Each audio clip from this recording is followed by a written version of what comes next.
السلام علیکم ورحمۃ اللہ وبرکاتہ۔ صحیح البخاری حدیث نمبر 1۔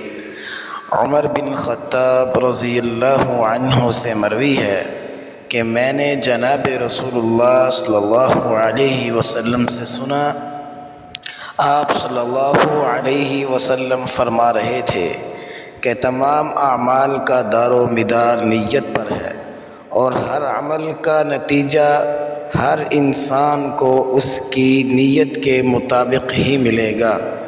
پس جس کی ہجرت ترک وطن دولت دنیا حاصل کرنے کے لیے ہو یا کسی عورت سے شادی کی غرض سے ہو، پس اس کی ہجرت ان ہی چیزوں کے لیے ہوگی جن کے حاصل کرنے کی نیت سے اس نے ہجرت کی ہے۔